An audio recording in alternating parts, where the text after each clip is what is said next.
आपको सीधे लिए चलते हैं, अखिलेश यादव प्रेस कॉन्फ्रेंस कर रहे हैं। हमारी सभी कार्यकर्ताओं से अपील है कि जब प्रेस खत्म हो जाएगी तब आपसे मुलाकात होगी। अभी हमें अपने प्रेस के साथियों से मिलने दीजिए। मैं सभी प्रेस के साथियों का बहुत बहुत धन्यवाद देना चाहता हूं। ये प्रेस पहले से ही तय थी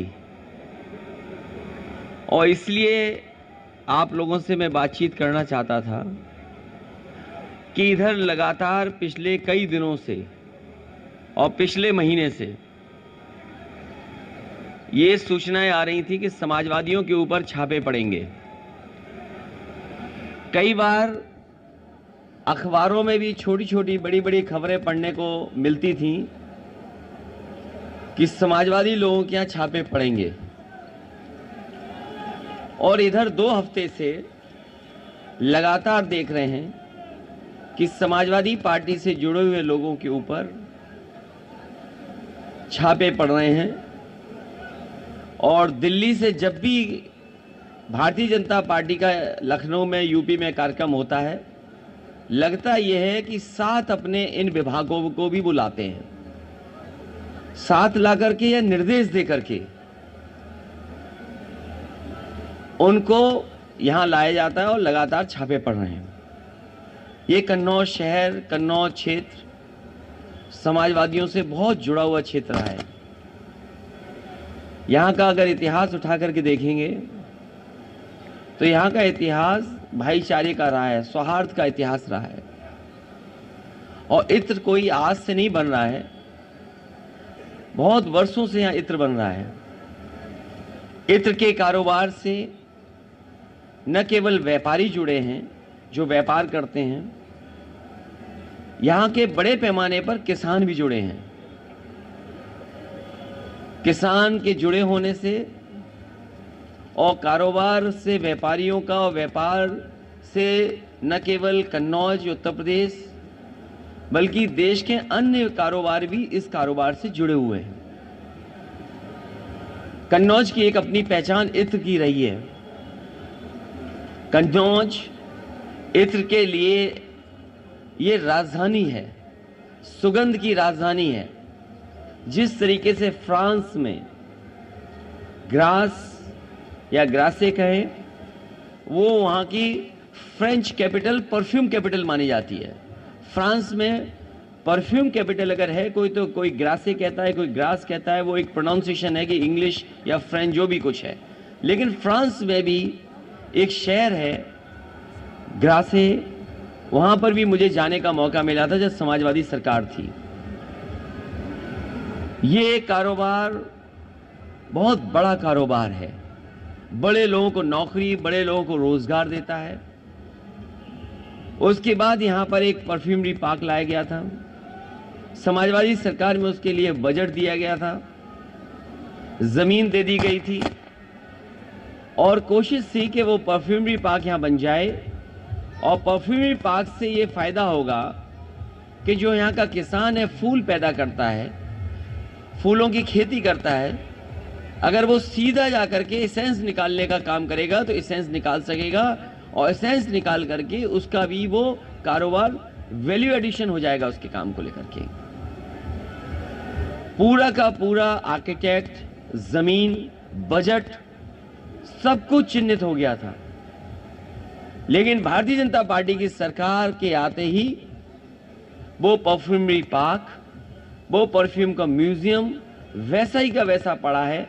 सुना ये कि चुनाव से पहले भारतीय जनता पार्टी ने उसको कैबिनेट से पास कर करके कोशिश की है कि दोबारा उस योजना को शुरू किया जाए। भारतीय जनता पार्टी ने केवल कन्नौज का एक काम नहीं रोका है।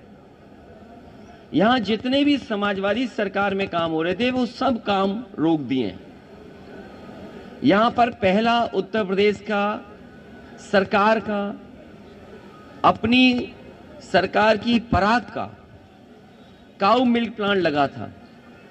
और काऊ मिल्क प्लांट इसलिए लगाया था कि आसपास यहां के किसानों से दूध खरीदा जाएगा और दूध के जो प्रोडक्ट्स बनेंगे, जो मिल्क प्रोडक्ट्स होंगे, वो काऊ मिल्क प्लांट के से काऊ के ही दूध के प्रोडक्ट्स होंगे, क्योंकि इधर गाय को लेकर के और गाय के दूध के लेकर के लोग जागरूक भी हैं, और केवल आज से जागरूक नहीं है।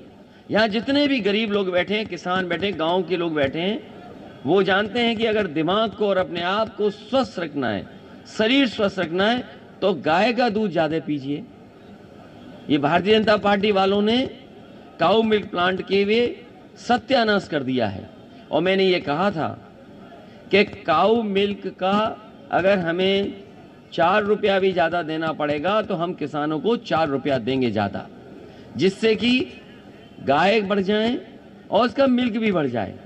यहाँ पर परफ्यूम का कोर्स शुरू करने के लिए, क्योंकि परफ्यूमरी एक बड़ी इंडस्ट्री है, इंजीनियरिंग कॉलेज बन रहा था जिसमें कि परफ्यूमरी पर एक कोर्स होता।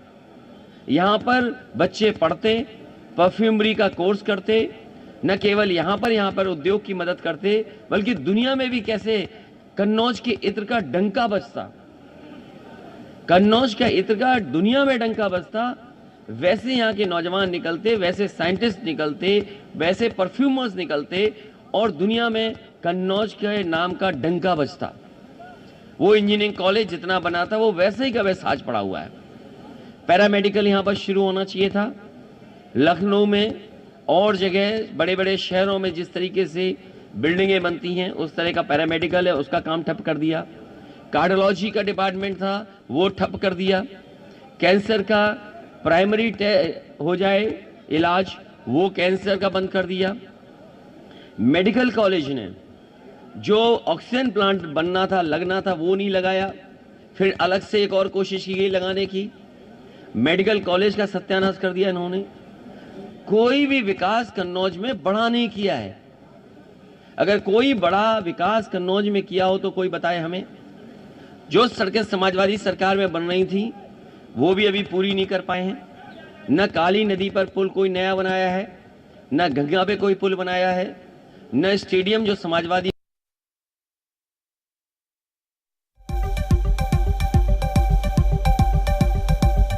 को आप सुन रहे हैं, प्रेस कॉन्फ्रेंस कर रहे हैं और ये बता रहे हैं कि कन्नौज कितना विकसित हो सकता था, लेकिन अभी तक उस विकास की दिशा में सरकार काम नहीं कर रही। क्राइम हो जाए उसकी मदद के लिए, उसमें रिसर्च हो सके और सही जगह पर और सही लोगों को सजा मिल सके। फॉरेंसिक लैब में पुलिस को मदद मिलती, वो फॉरेंसिक लैब भी वैसी पड़ी हुई है। इसके किनारे मंडियां बननी थी, वो मंडियां भी ऐसी पड़ी हुई हैं। अब थोड़ी बहुत सफेद पुताई कर दी है, चुनाव आ गया इसलिए। यहां पर हमारे सपेरों के लिए एक स्नेक चामस विलेज बनना था। जितना समाजवादियों ने काम किया, जैसी सरकार गई काम रुक गया। मैं इन बातों को इसलिए बता रहा हूं, पहले दिन से यहां के लोगों ने देखा है कन्नौज के साथ किस तरीके से व्यवहार हुआ है। कन्नौज के साथ पॉलिटिकली जो व्यवहार हुआ वो मैंने आपके सामने रखा, और साथ ही साथ ये भारतीय जनता पार्टी के लोग नफरत की दुर्गंध फैलाने वाले ये सौहार्द की सुगंध को कैसे पसंद करेंगे। कभी सोचिए आप, जो नफरत की दुर्गंध फैलाने वाले भारतीय जनता पार्टी के लोग हैं, जो नफरत की दुर्गंध फैलाते हों, वो सौहार्द की सुगंध कैसे पसंद कर सकते हैं। इसलिए जानबूझ करके समाजवादी पार्टी को, तो एक जगह जहां समाजवादी पार्टी को तो करना ही चाहते हैं ये बदनाम, लेकिन दुख इस बात का है कि लखनऊ से लेकर के दिल्ली वाले तक इस कन्नौज, जिसका इतिहास, जिसकी सुगंध, जिसका इत्र, जिसकी पहचान दुनिया में है, उसको बदनाम करने में लगे हुए हैं। और पहले दिन से कह रहे हैं, जिस जगह पहले छापा मारा इन्होंने, उससे समाजवादी पार्टी का कोई रिश्ता नहीं है। समाजवादी पार्टी का उससे कोई संबंध नहीं जिस पर पहले छापा पड़ा है। जिस पर छापा पड़ा पहली बार, वो भारतीय जनता पार्टी और भारतीय जनता पार्टी के लोगों का संबंध है। भारतीय जनता पार्टी बताए कि इतने बड़े पैमाने पर रुपया कैसे निकला। जिस भारतीय जनता पार्टी ने बताया कि नोटबंदी के बाद कालाधन नहीं आएगा, नोटबंदी के बाद इस तरह का पैसा इकट्ठा कोई नहीं कर पाएगा, और यह भी दावा किया जिस समय जीएसटी लागू हो रहा था कि जीएसटी लागू हो जाने से व्यापार अच्छा होगा, सरलीकरण होगा और इससे व्यापार अच्छा हो सकेगा। तो इनकी जो बड़ी बड़ी योजनाएं वो फेल हो गई और जो डिजिटल इंडिया का सपना था वो फेल हो गया। ढूंढने गए थे समाजवादी इत्र बनाने वाले पुष्पराज जैन को, ढूंढ निकाला उन्होंने अपने ही सहयोगी साथी समर्थक पीयूष जैन को, और अब अपनी खीज मिटाने के लिए जो उनसे गलती हुई उस गलती को समेटने के लिए अब छापा मारा है पुष्पराज जैन, जिन्होंने समाजवादी इत्र बनाया है। और इनके साथ साथ कई और भी लपेटे में आ गए हैं, क्योंकि भारतीय जनता पार्टी को दिखाना है कि हम निष्पक्ष हैं, हम एक जगह छापा नहीं मार रहे। कन्नौज के लोगों से और देश के लोगों से मैं कहना चाहूंगा कि ये भारतीय जनता पार्टी के लोग